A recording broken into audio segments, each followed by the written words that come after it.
All right, so today we have Yi-Nan Wang, who will tell us about 3D n equals to 2 from M theory on Calabi-Yau 4 and 2B brain box. Take it away. Thank you. Thanks, Julius, for the invitation for me to give a talk at this very nice online Quiver meeting again. So today I'm going to talk about our recent work on this new framework of constructing 3D n equals 2 SUSY field theory from M theory on a non-compact Calabi-Yau fourfold.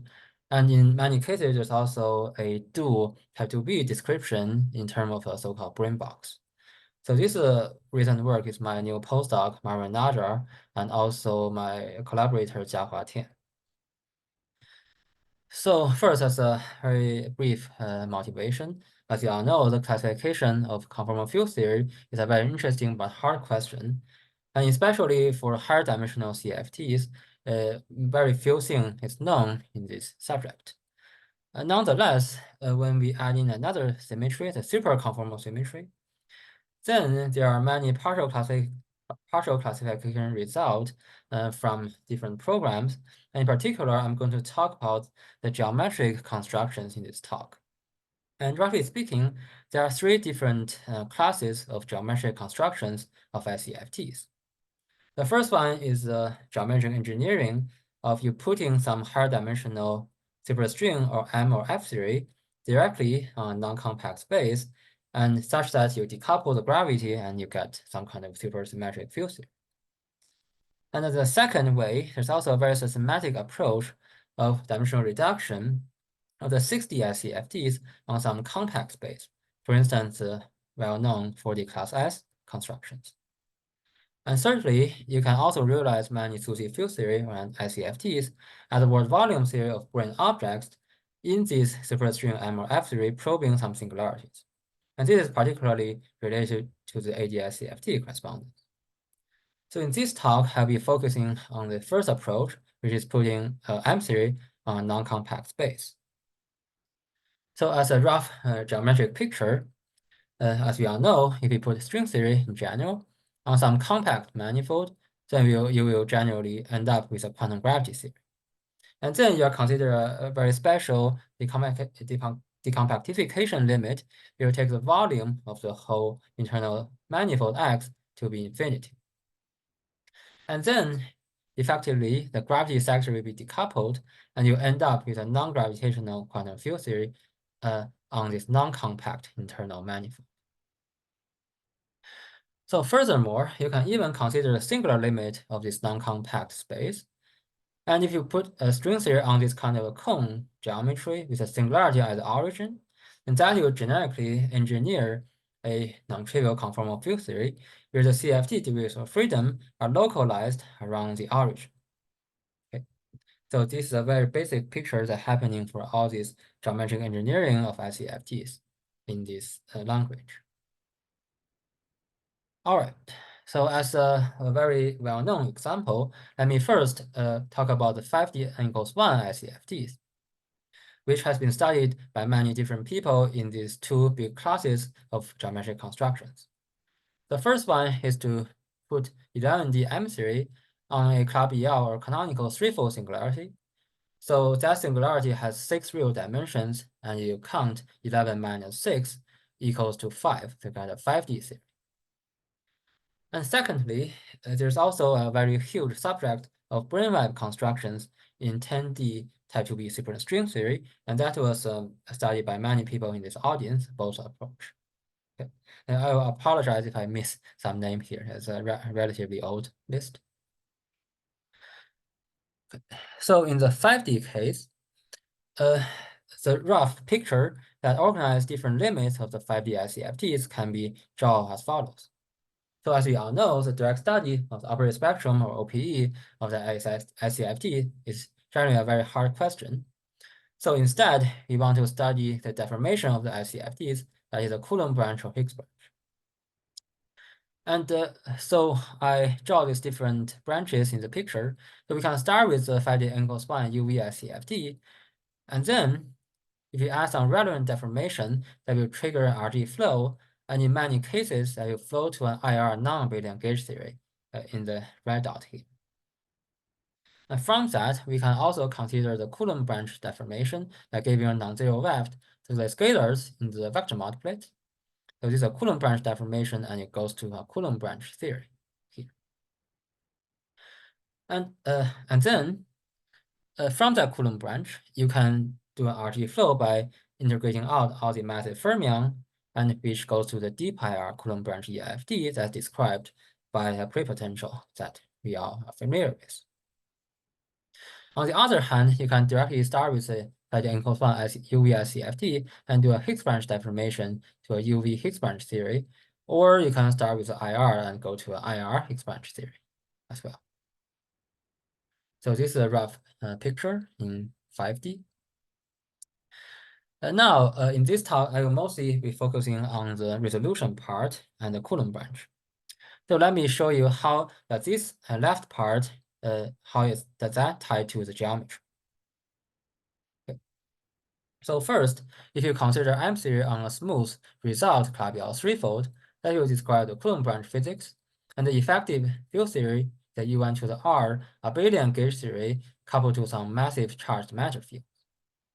So in this geometric picture, for each real line, each real dimension will actually denote one complex dimension. So actually 2 real dimensions. And if I have this closed surface here, it actually means a compact 4-cycle in the Calabi-Yau threefold, which is a complex surface. And then from the geometric dictionary, we know that each U1 gauge field, A field, actually comes from the composition of the C3 M3 field. C3 equals to a sum of A wedge omega, where omega is a 1,1 form that is Poincare dual to this 4-cycle with this compact plane I draw here. And then beside the U1 gauge field, we also have the massive charged matter field that comes from M2 branes wrapping the 2 cycles, compact 2 cycles here, which give us to BPS particles whose mass is proportional to the area of the 2 cycle. Okay. So this is a U1 Coulomb branch picture. And now, in certain cases, there exists a non-abelian gauge theory description when the Calabi-Yau threefold has a P1 fibration or ruling structure. For instance, so the rough picture is like this. When the Calabi-Yau threefold has a P1 fiber, such as a local P1 times P1 geometry, then what happens is that you can consider a limit where this P1 fiber shrink to a 0 volume. And as we know, if I am M2 brane wrapping this P1 fiber, that will give rise to the W boson. It's a vector multiplet. So in the limit where the P1 fiber shrink to 0, it means that the W boson, the SU2 W boson becomes massless, and you will obtain the enhanced SU2 gauge theory limit in this picture, in the shrunk picture. And for instance, for the local P1 times P1 case, this will give rise to a 5D pure SU2 gauge theory with transimus, with discrete theta angle 0, pi 0 actually, in this non-abelian limit.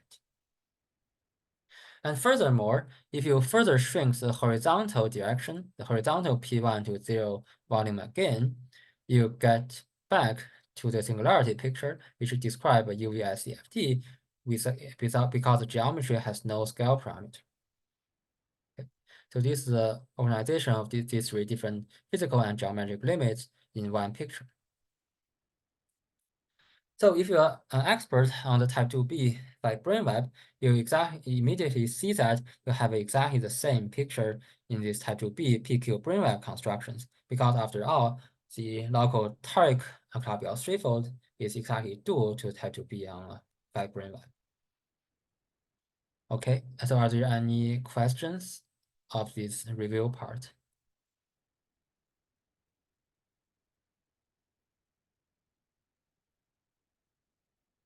Okay, everything's good. Yeah, then let me go to the interesting part. So what about 3 equals 2? Analogous to the previous physical story that I talked about before, naturally you expect that a similar thing will happen for if you put M theory on some local Calabi-Yau fourfold singularity.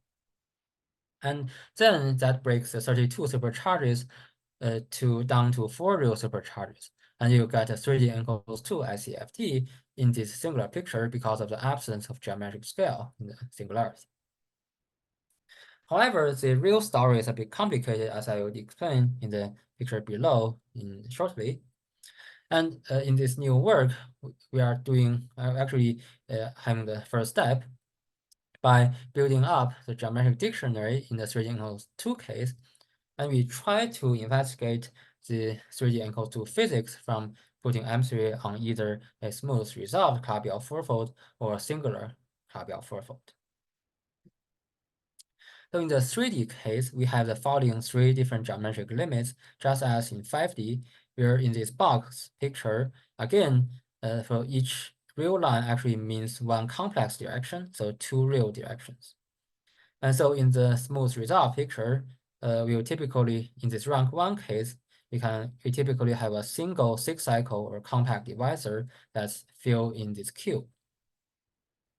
And then from the physics side, I will generally describe U1 to the R, Coulomb branch, the so-called Coulomb branch description. And then you can start with the Coulomb branch description and do a further RG flow by integrating out all the massive degree freedom and get into the deep IR Coulomb branch effective field. And then you can even consider the shrunk limit. Yeah, question? Why do you call it a Coulomb branch? Yeah, this is like just a bit misnomer, as I will explain later. It's not really a branch because it can be uplifted by some kind of non-trivial scalar potential, for instance. It just means giving a non-zero vector to the. Why don't you just call it a moduli space? There's nothing about it which deserve the name Coulomb branch. Yeah, it's not really like it's not really a flat moduli space. That I certainly agree. But I mean, just like a short name to describe this thing, and it's kind of analogous, geometrically analogous to the 5D case. So I would propose the name moduli space.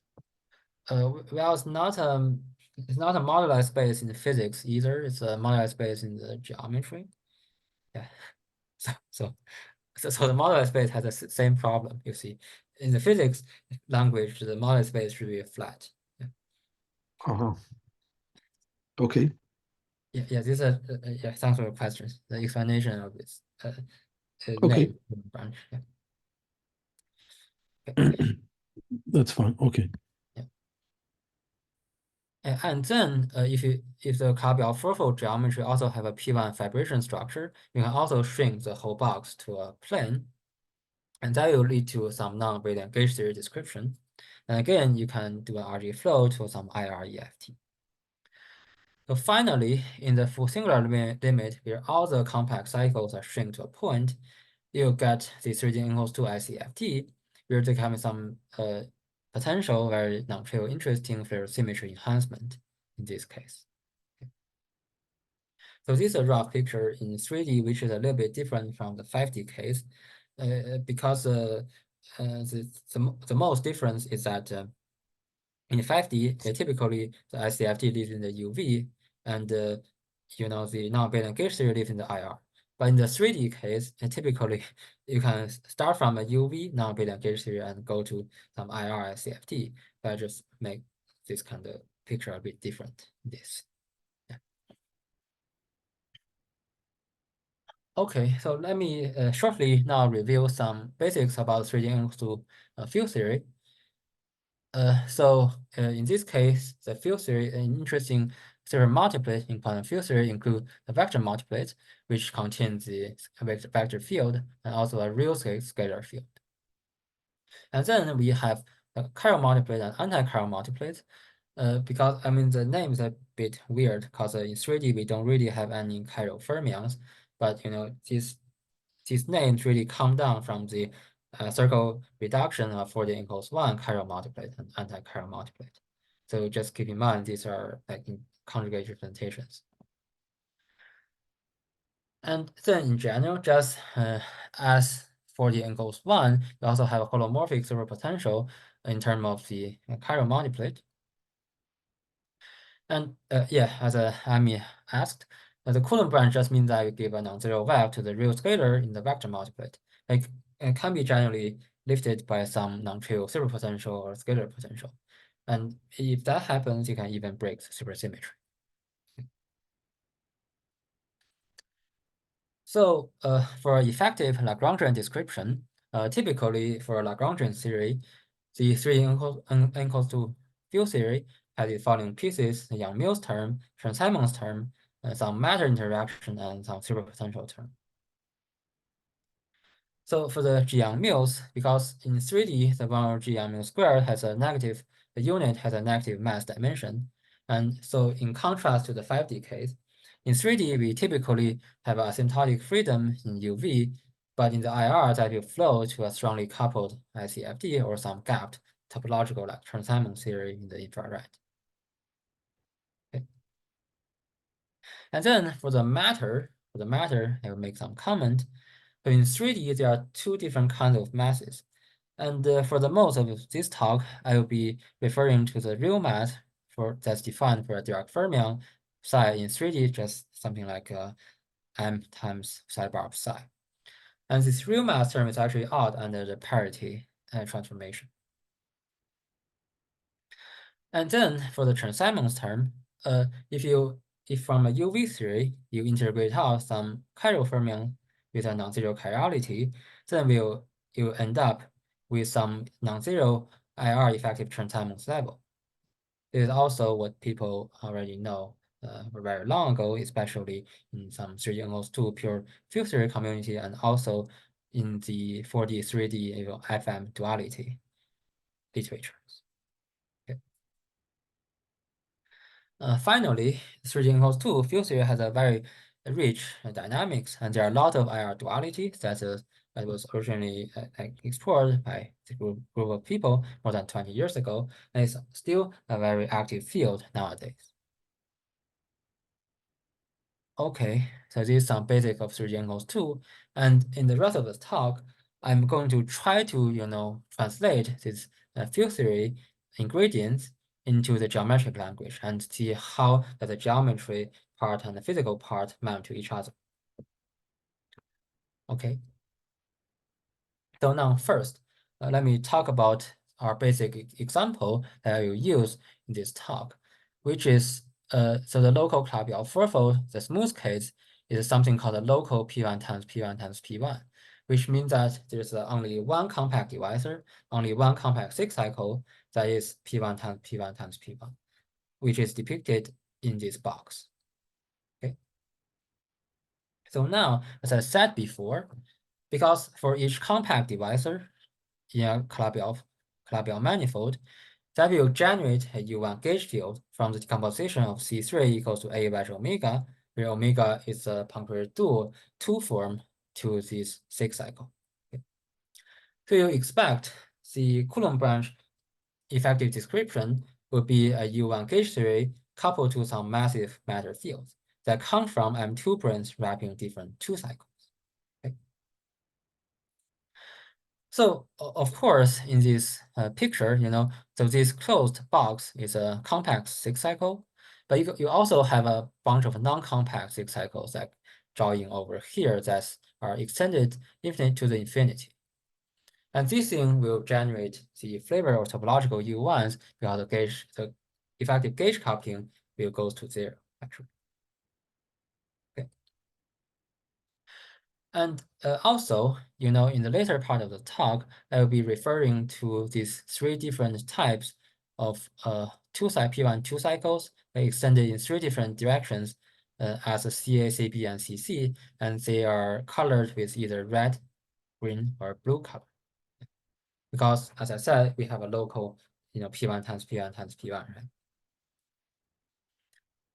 And then if you're an expert in toric geometry, actually a toric diagram for the local P1 times P1 times P1 actually take this form.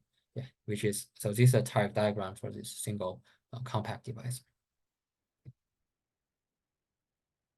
And as you can see, you have a 1, 0, 0, 0, 1, 0, 0, 0, 1 rays, which I will also refer to in the later part of this talk. Are there any questions on this basic example before I go into the details?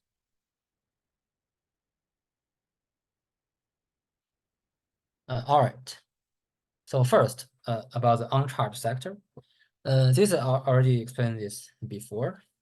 So both the dynamical gauge field and the background gauge field can be obtained by the expansion of the M-series C3 gauge field. And the only difference is, for the dynamical gauge field, which I call U1 gauge field, these are correspond to the compact divisors.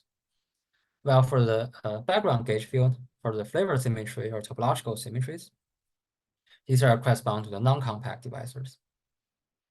Nonetheless, in the 3D case, it turns out that not all of the flavor symmetries can be realized with these geometric non-compact divisors.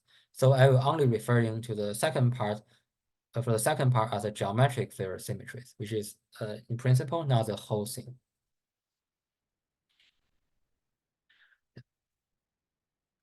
And then, in the Calabi-Yau fourfold, to really compute the volume of different cycles in the Calabi-Yau fourfold, we need to define the Kähler 1,1 form in this sense, in this way, which is Bunker dual to some linear combination of the compact divisors and non-compact divisors with different coefficients. And in the field theory language, these coefficients, AI and B alpha, will correspond to the Coulomb. So AI for the compact divisor, they correspond to the VEV of the real scalar in the vector multiplet, which are exactly the Coulomb branch parameters. While for the B alpha that relate to the non-compact divisor, these are VEV for the real scalar in the background gauge field vector multiplet, which are, in other words, they can be act as the real mass for the flavor symmetry or topological symmetries. So with this Kähler form, we can easily compute the 2 cycles, 4 cycles, and 6 cycles in the standard way, and I will not explain the detail in the later part of this talk. Okay, so this is the first thing, the uncharged sector. And what are the Coulomb branch parameter correspond to, actually. And then you have a natural question, what is the U1 gauge coupling 1 or G squared in this geometric setup, which is a very basic question. So to compute this, we need to reduce the kinetic term in the 11D supergravity action on this local Calabi-Yau fourfold X4. So here in this equation, I'm starting with the kinetic term in 11D sugra. I just reduce the whole thing on Calabi-Yau fourfold. I plug in the decomposition of G4 equals F wedge omega 1,1 is a Poincare dual to the compact 6 cycle. I decompose it into 2 parts. The first part is just a kinetic term in the 3D field theory. And the second, the coefficient is given by this integration. And then we can compute the U1 gauge coupling in the UV like this. And very fortunately, for the case of compact Calabi-Yau for the non-compact Calabi-Yau fourfold, we have a very simple formula for this equation, which is related to the Kähler form like this. And after the derivation, it turns out that in this leading order approximation, the 1 over G squared is actually exactly equal to the volume of the anti-canonical divisor of that compact 6 cycle D we are interested in. So D is a P1 times P1 times P1 in our previous example, as a reminder. Okay. So this is a bit abstract, but you can understand this kind of geometric picture in the following simple way. For instance, in the box case, the local P1 cube case. And in this case, the whole thing is toric, right? And the compact divisor is also toric. And then the 1 over G squared is simply given by the sum of the volume of all the 4 cycles, which is, for a box, it has 6 walls, right? And you just take the sum of the volume of the 6 walls. And that is equal to 1 over G squared in this lowest order approximation. Okay. So, this is actually also very similar to the 5D case. It's a side comment. Okay. So this is uncharged sector. And then you may wonder about what are the charged particles in 3D. So as I said before, the BPS particles come from M2 branes wrapping various holomorphic P1 curves C in the whole Calabi-Yau fourfold.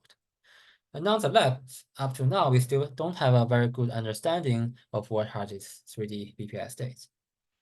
However, we only work out 2 different cases of this curve C with hints from the 4D 3D FM duality, which is a well-studied subject in string phenol. And in this part of discussion, we first assume that there's no G4 flux to avoid further complications. So first, I'm going to talk about the curve C with a different normal bundle. And the first case is when the P1 has its normal bundle O plus O plus O minus 2. And in this case, another curve, a normal bundle is a rank 3 bundle, vector bundle in a Calabi-Yau fourfold. So in this case, the curve is basically free in 2 complex directions, but fixed in 1 complex direction, which means that the C is actually locally a P1 fiber whose moduli space, which is free to move in this moduli space, which is a 4 cycle. So, this is like you have a P1 fiber and the base is a 4 cycle. So adiabatically, if the moduli space is big enough, then the zero mode from M2 brane wrapping C is actually given by the twisted reduction of a 7-dimensional n equals 1 vector multiplet on the 4 cycle. And now this twisted reduction is already a well-studied subject. And in our case, the result is simple. So the 3D field content include 1 vector multiplet plus a number of vector-like pairs of chiral multiplets. That's related to H01 and H02 of the moduli space S. So in particular, in the toric cases, when you have a toric curve in a toric Calabi-Yau fourfold, the moduli space is always toric, and we only get a single vector multiplet in this very simple case. Okay. So are there any questions?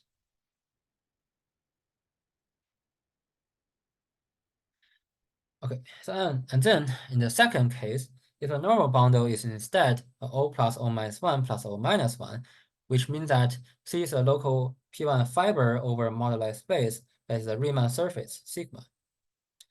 Then in this case, in the second case, the zero modes from M2 brane wrapping C is actually a twisted dimensional reduction of 5D n equals 1 vector multiplet on this Riemann surface sigma.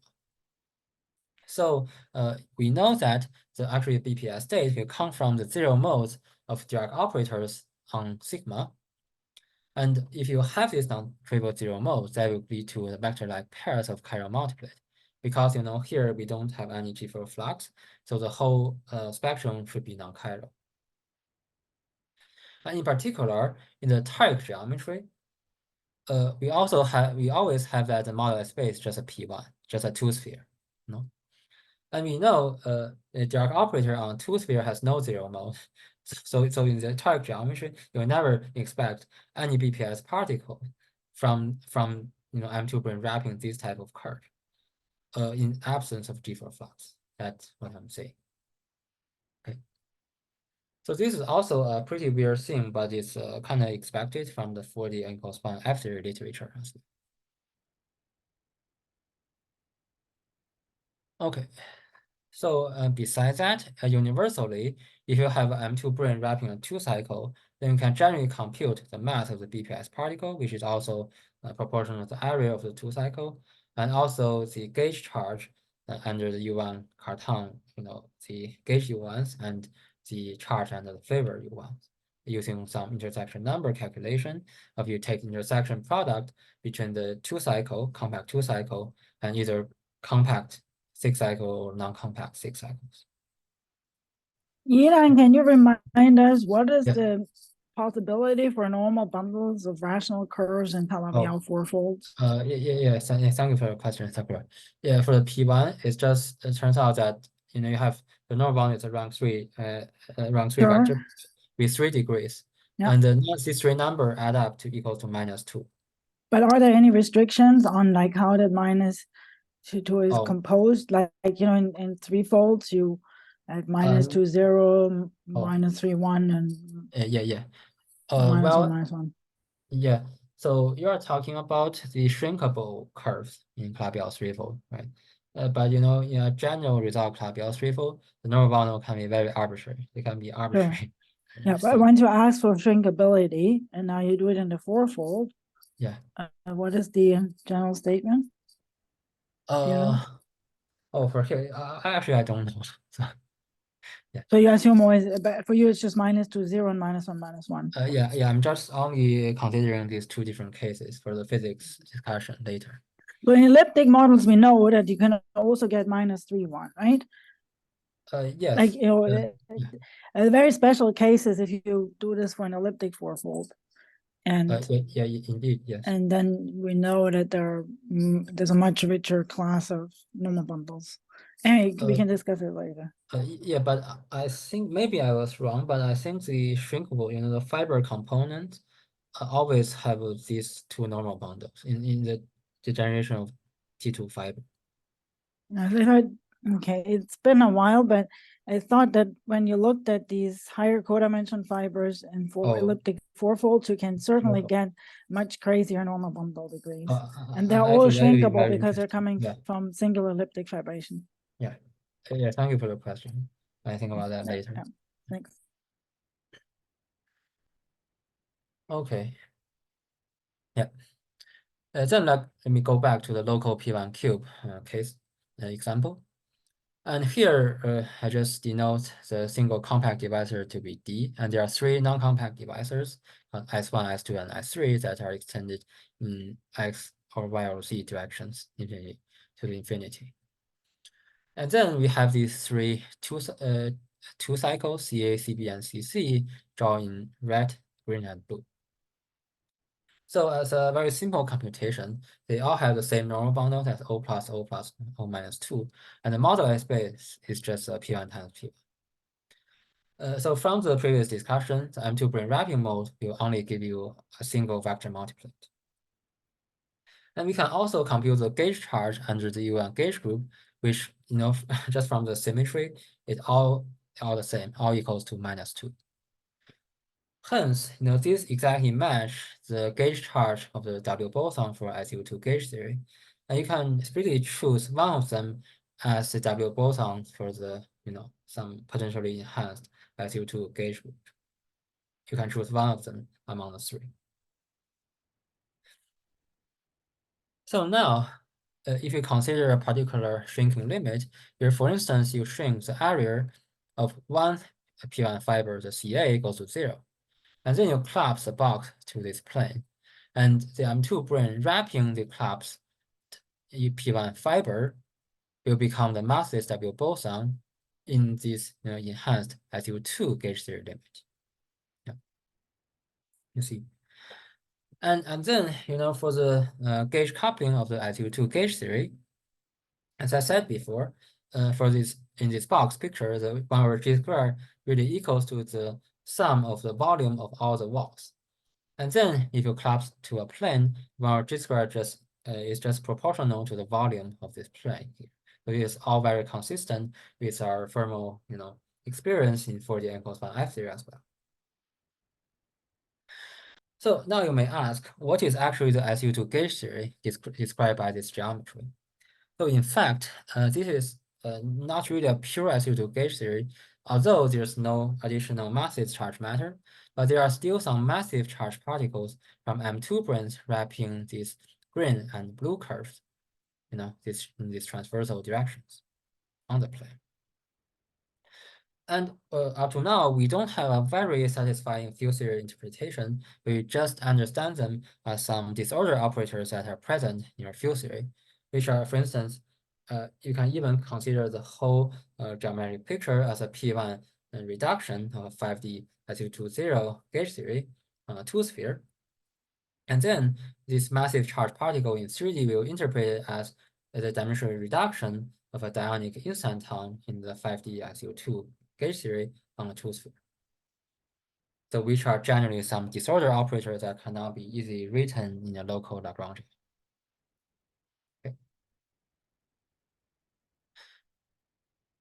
Yeah, then finally, as I said before, you can consider the full singular limit where all the compact cycles shrink to 0 volume and the bound G square also goes to 0. So you get a very strongly coupled SCFT point. And this is really honest zero conformal field theory. It's because of absence of odd scale parameter. You cannot even allow to have a non-zero superpotential in the full singular limit. So then there's a very important question one should ask. So what is actually the shrinkability condition in the case of Calabi-Yau fourfold, which is similar to the shrinkability condition for the for the existence of 5D equals 1 SCFT from a resolved non-compact Calabi-Yau threefold geometry. So people already asked us before about this question. What is the geometric shrinkability condition for this smooth non-compact Calabi-Yau fourfold to shrink to a point? So I will present these two geometric or physical, both geometric and physical criteria.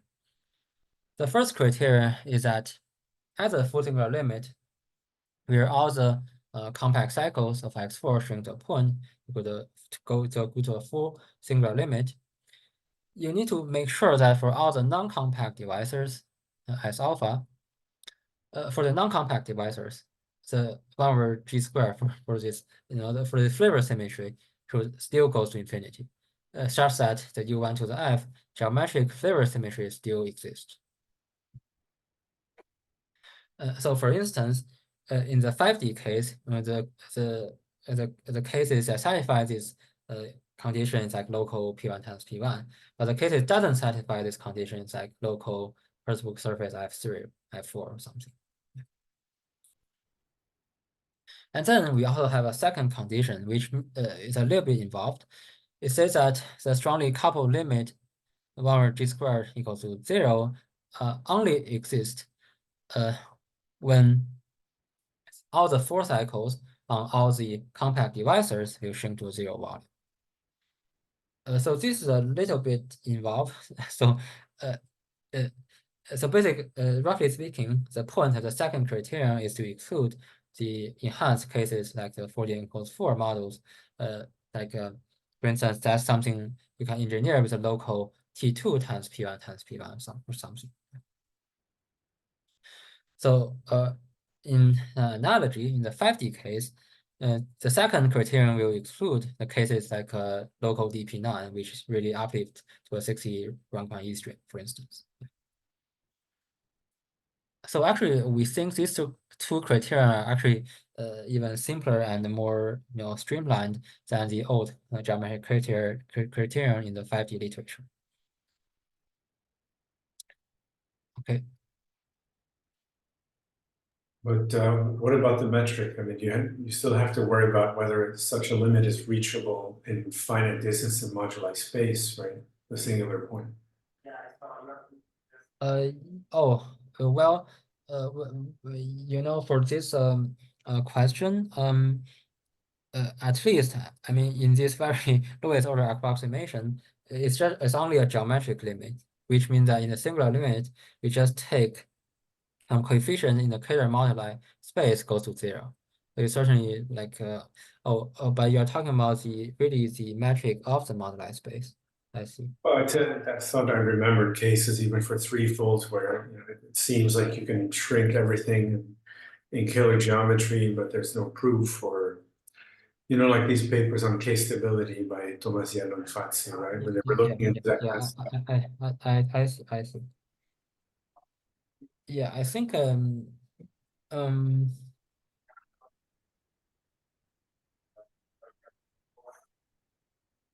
I think that's also a good point. So, but I think just naively, you can reach it by just, as I said, taking coefficient in the Kähler form goes to 0. However, even that limit is a bit just a classic or semi-classical approximation, and we also wonder if could be some kind of quantum correction near the singular limit. So this is certainly a good question that you can really raise, I think. Yeah, so we didn't worry about that, like particular reachability. It could be important to make sure the CFT exists, right? The CFT point. Yeah, and yeah, exactly speaking, this is like it's only a geometric moduli, so which I denote by Coulomb branch. It's only a geometric moduli, and there could certainly be some kind of non-trivial scalar potential. But you know, I think it's just a conjecture that if you put M3 on the singular limit, you will generically get a 3D enclosed to SCFT. But I think your point is whether this SCFT can be related to the Coulomb branch in a nice way. Okay. Which is certainly dynamically, this is very involved, and we don't know the exact answer. But I think our the more concrete point in our work is that you can still compute, for instance, the global symmetries of the SCFT from the Coulomb branch, for instance. And that part for global symmetry, I think that that is more concrete. Yeah.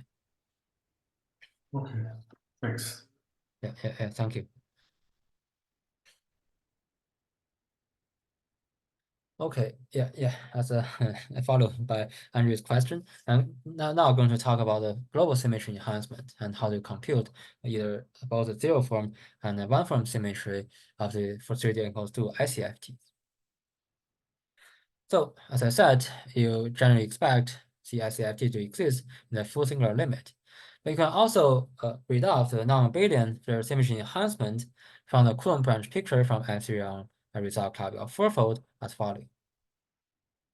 So in this Coulomb branch, on this Coulomb branch, we need to do two things. We first need to identify the non-compact divisors, which generates the Cartan subalgebra E1 to the F of the enhanced Flair symmetry, so which are denoted by the Flair Cartan. So, and these things are called FIs, that are the linear combinations of non-compact 6 cycles.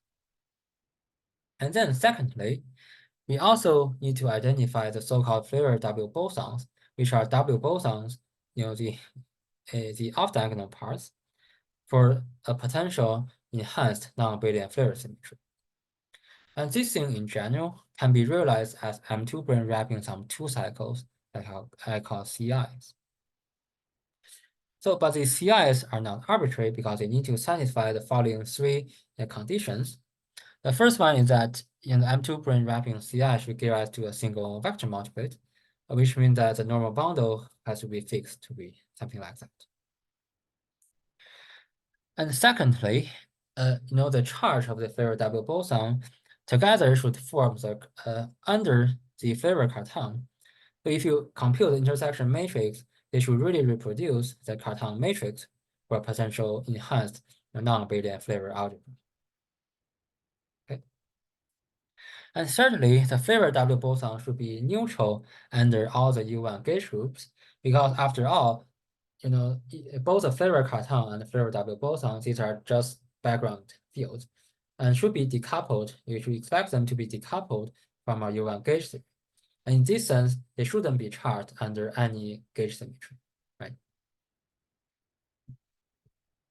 And these physical conditions are exactly the same in the 5D case as well. So now this is a bit abstract. I will just explain the result in our example, the local P1Q. In this case, we identify the 2 following Flair Cartans, which is the S1 minus S2 and S2 minus S3. And there are 2 Flair W bosons that's associated to each of the Flair Cartans called C1 and C2. And then very interestingly, if you compute the intersection matrix between these non-compact divisors and compactors, you will see that they exactly form the Cartan matrix, minus of the Cartan matrix for SU3.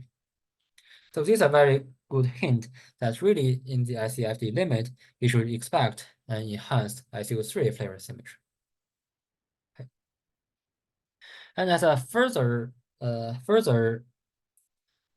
hint is that because as I draw in the previous box picture, there are three curves, the three potential gauge W bosons I call CA, CB, and CC in red, green, and blue.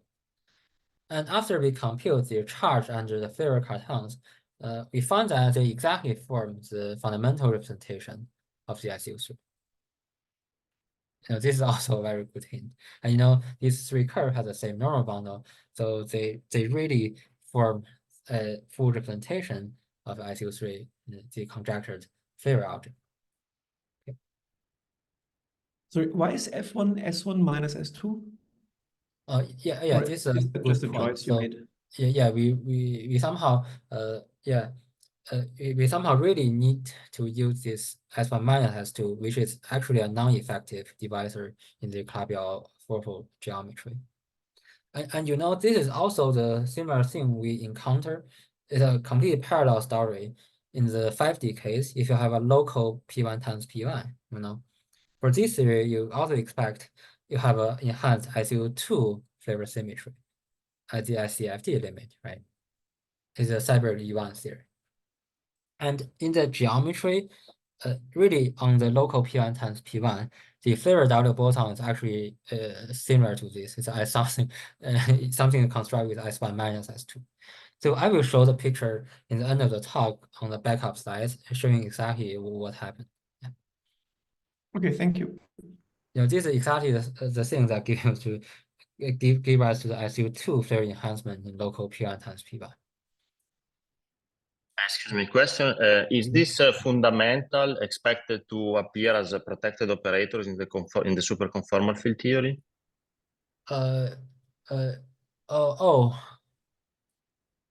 This is a very good but deep question.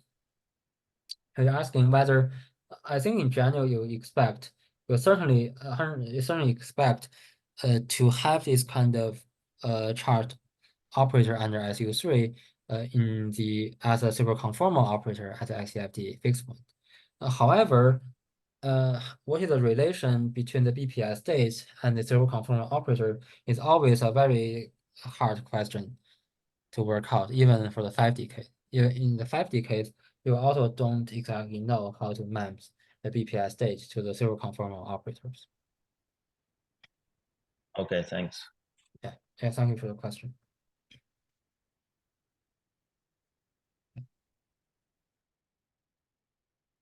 Okay. And furthermore, we also observe some kind of roughly new thing that we call the Fourier symmetry duality in the 3D angles 2 case. Because it turns out that sometimes one can enhance, the choice of flavor carton and flavor W bosons are actually not unique. And there can be different choices of the non-abelian flavor symmetry enhancements. And for instance, let's consider a toric Calabi-Yau fourfold, which has a following two-dimensional facet of a 3D toric diagram. So, this is not a local Calabi-Yau threefold. It's just a 2D face of a 3D toric diagram. Nonetheless, this face can potentially have two different P1 vibration structures, either horizontally or vertically. And if you choose one or another, you either have a SU3 flavor symmetry enhancement or a SU2 square flavor symmetry enhancement. So we call this thing a flavor symmetry duality, which is actually not present in the 5D case. In 5D case, you can consider this thing as a local Calabi-Yau threefold, which has a IR duality between SU3 gauge theory and SU2 square gauge theory. But that is really a duality. And these two different descriptions in the SCFT point, they will have the same flavor symmetry. But in the 3D encode 2, you can expect the two P1 vibrations to give a different flavor symmetry enhancement. Which is actually, not super strange at all, because flavor symmetry is just different ways to label objects in your theory. And then, besides the zero form symmetry, we can also compute the one form symmetry just using the traditional techniques. I will not explain what is a one-form symmetry because it's already a very standard terminology in our field. And for instance, for the U1 to the R, abelian gauge theory with a many charged matter field phi I, whose charge matrix is Qij. So Qij denotes the charge of the matter field phi I under the jth U1 gauge group. And then if you have this non-trivial charge matrix that you generally breaks the generic U1 to the R electric one-form symmetry to a subgroup gamma that can be computed by computing the Smith normal form of your charge matrix Qij. You decompose your Qij like this, you kind of diagonalize it with integral invertible matrices, and you can read out the one-form symmetry as ZLI in the diagonals. And then, in our Coulomb branch geometric picture, on the resolved Calabi-Yau fourfold, we exactly have the same ingredients.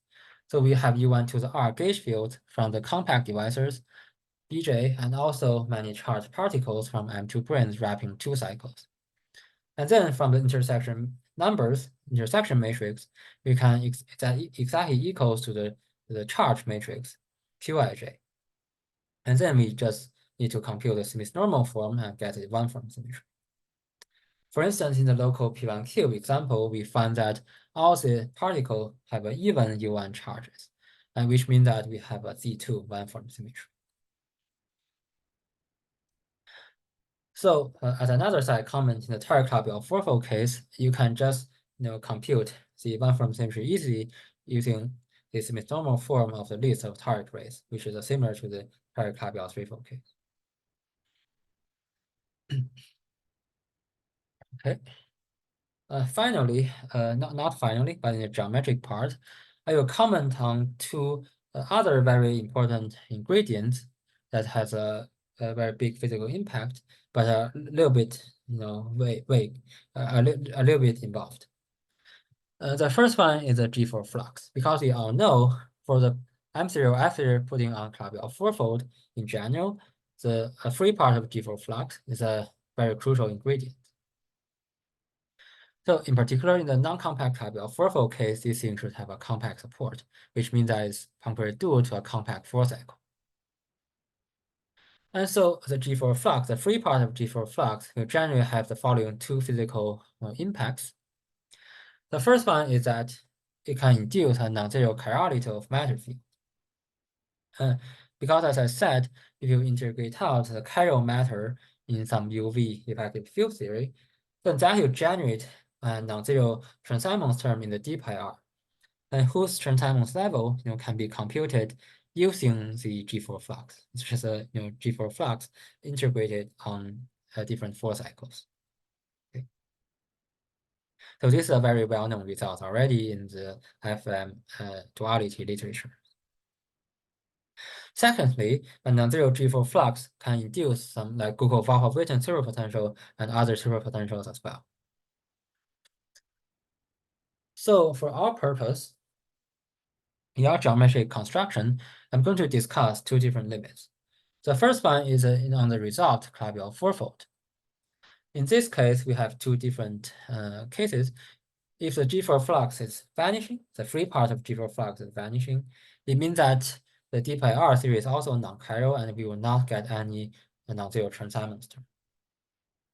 On the other hand, if you have a non-vanishing G4 flux, that will induce a non-zero Chern-Simons term in the d pi r, as I said before. Okay.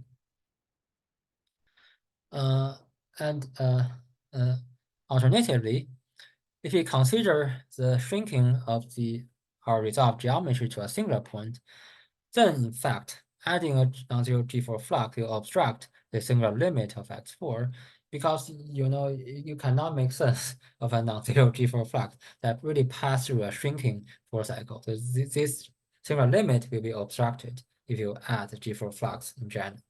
Okay. So in short, at least in other example we are looking at, if you want to have a SCFT description as a singular limit, you should just set G4 flux equal to 0. Okay.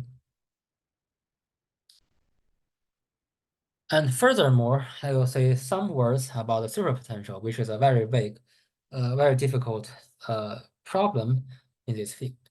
Because up to now, we still don't know any detailed computation of the superpotential. I mean, even for instance, just a SU2 gauge theory coupled to a bunch of fundamental matter fields using M theory on Calabi-Yau fourfold. However, we know that there could be several sources of the superpotential from the geometry, only some, building blocks. The first one is you can have Euclidean M5 branes wrapping compact 6 cycles with the following, some conditions on the Hodge number of the compact 6 cycle, which is a very classical result by Witten in 1996. So the schematic form of the superpotential is in terms of this instanton form. So you have some non-zero, potentially non-zero, non-trivial coefficients in front of exponential e to the minus volume of the 6 cycle. However, these things are very weird. So first, this Witten superpotential will exist for any toric divisor. For all the toric divisor, this condition is always satisfied. Nonetheless, there's a strange thing, because as I said before, this volume of the divisor on the exponential, this VD, is really not equal to 1 over G squared. So as if you remember, I said that very clearly, the 1 over G squared should be proportional to the sum of the volume of all the 4 cycles, all the walls of that divisor, which has nothing to do with the volume of the divisor itself. And furthermore, this volume of divisor really has no known corresponding physical quantity in the 3D equals 2 field theory at all. So we're wondering really what is the physical role of this Witten superpotential in our case. It really doesn't reproduce any known thing. So this is still an open question, and we are wondering. Furthermore, I mean, you can also have things like Euclidean M2 branes wrapping rigid 3 cycles, which are absent in the example we are looking at, and also Witten superpotential, for instance. And it will be very important to provide a more detailed calculation of superpotential in the future, but up to now, we still don't know really how to do it.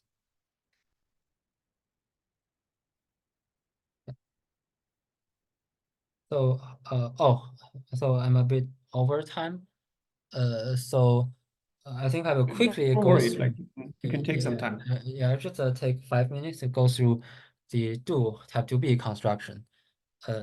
Because this is actually was discovered by Conan Leung and Wafa more than 20 years ago in 1997.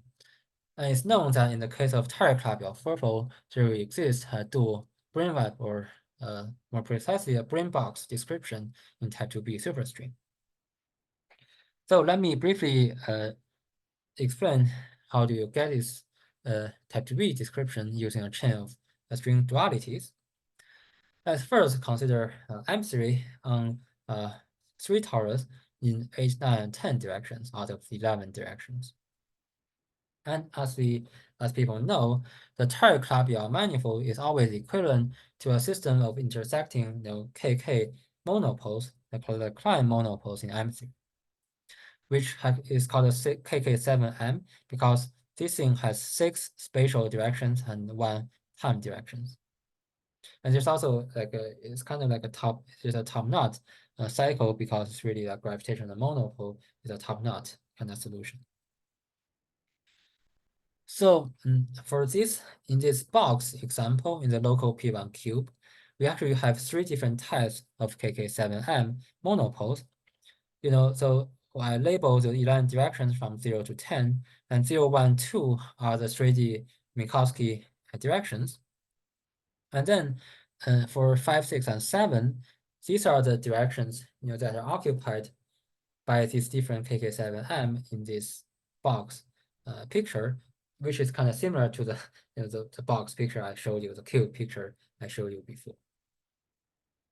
And finally, the different KK7M will also occupy different directions out of the T3 fiber. in general, for local Calabi-Yau fourfolds, that can be thought as the degeneration of a T3 fiber over a base. So these different KK7M actually correspond to the different type divisors, and they occupy different directions in both the 5, 6, and 7 directions and the 8, 9, 10 directions. They occupy 2 of these 3, and the other direction is the top knot circle direction. And then from the M3 picture, we can do a chain of duality. We first, compactify M11D M3 on the 10th direction to get a type 2A. And after that, the 3 branes will become either the D6, the KK6A, and KK6B. And finally, we do another T-duality along the 9th direction, and that we should end up with a type 2B on the dual circle. And finally, in the 10D type 2B, these 3 stack of branes will become or 3 type divisors will become either the 5 brane, the NS5 brane, or a KK6B, which is also a gravitational monopole in 10-dimensional type 2B superstring. So as you can see, the configuration from the 0 to 7, these 8 directions, are still the same as the previous table. So, each of them, occupy 2 out of 3 directions in the box. So they really form these different sheets in the whole cube, but they form a box. And then for the M2 branes, wrapping the P1s, the CA, CB, and CC that I draw in the M3 picture, after the chain of duality, they will become these 3 different objects. The first one is the fundamental string, I call it 1, 0, 0 string. And then the second one is the D1 string, D1 brane, and the third one is the D3 brane that wrapping the 8 and 9th direction. With the D3 brane on T2, which is also, kind of effectively is still a particle in the 3 Minkowski spacetimes. And then you can observe that if you really hide, if you remove 8 and 9 direction, it seems like these 3 objects will all become a string in an 8-dimensional theory. And these are very interesting. So if we remove the 8 and 9 directions, we can view the whole configuration as a web with the so-called PQR4 branes in a 5-dimensional maximal supergravity. So, if you remove the 2 directions in type 2B, then this from the AD perspective, all of the brane object will occupy 4 spatial directions.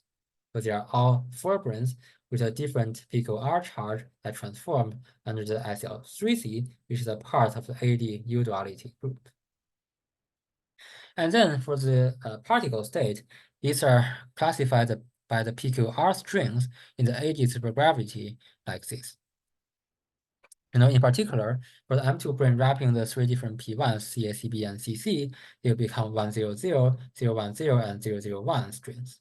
Exactly. And in general, if you have M2 brane wrapping a general 2-cycle in M3, that will due to the open string modes on a 4-string junction. So now, instead of the 3-string junction, in your familiar 5-brit PQ brane wrap, you can have 4-string junctions. So in this simple cube picture, as I said before, you have different sheets, different planes, which are the PQR4 branes of 100, 001, and 010 PQR4 branes. And also you have the same type, you can have same type of strings that end on these 4 branes. And generally, if you have these strings, then the mass of the BPS states can be computed just simply by the length times the tension, for instance.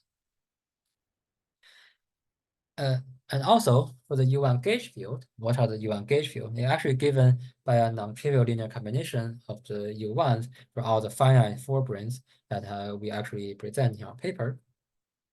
And you can also compute the U1 electric charge of a string state, which is actually proportional to the total number of endpoints of the string attached to each 4 branes. Okay. So finally, as I said, the enhanced flavor symmetry is a very important thing that you can observe from the geometry. And in the type 2b brane box picture, we also have an analogous thing, a parallel thing, which is the flavor branes. And in this case, the flavor branes will be classified generally by exotic brane object, and in type 2b picture. But in the AD supergravity picture, they all become the 5 brane objects occupying 5 spatial directions out of 8. But nonetheless, if you uplift back to the type 2b 10-dimensional picture, these 3 different types of potentially added flavor branes will be either, so the first one will be either D7 or exotic Ni7 brane, which is an exotic brane whose tension is proportional to the 1/GS cube. And you can also have the second type of flavor brane that's realized by either NS5 brane or exotic brane called 522 in this notation. And then the third type of the brane can be either D5 or another exotic brane. So our construction really also really tied into the classification of exotic branes. Okay. So finally, let me conclude the talk by the following comments. And what are the next questions to ask?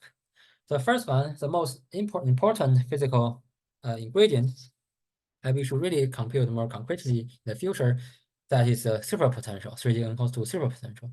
How do we compute that from the geometry? And this question is even unknown, even for very simple cases like abelian gauge theory plus some charged matter field, or SU2 plus a number of fundamental fields.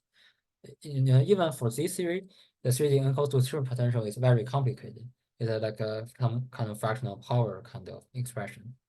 And up to now, there's absolutely no way to really read it off, even in principle, from the geometry.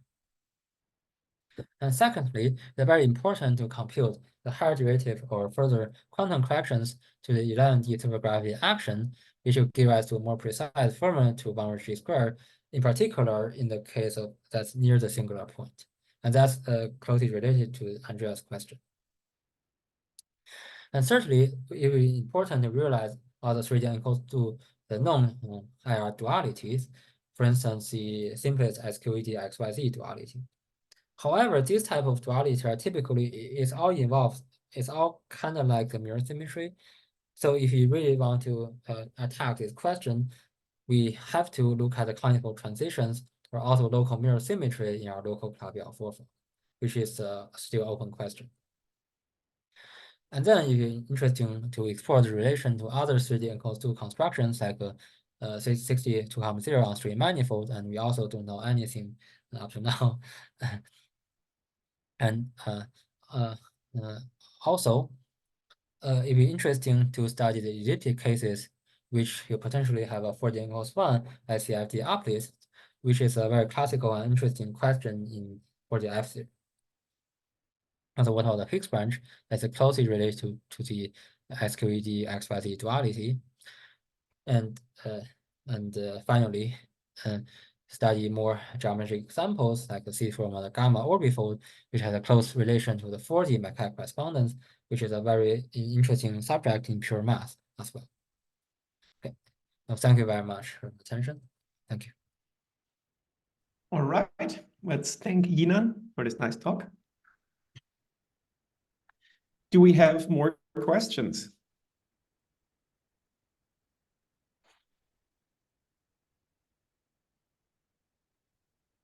Right, so we had quite a few questions during. I think it was very clear. So maybe we can thank Yi-Nan again, and we can go to a more unofficial part of the talk.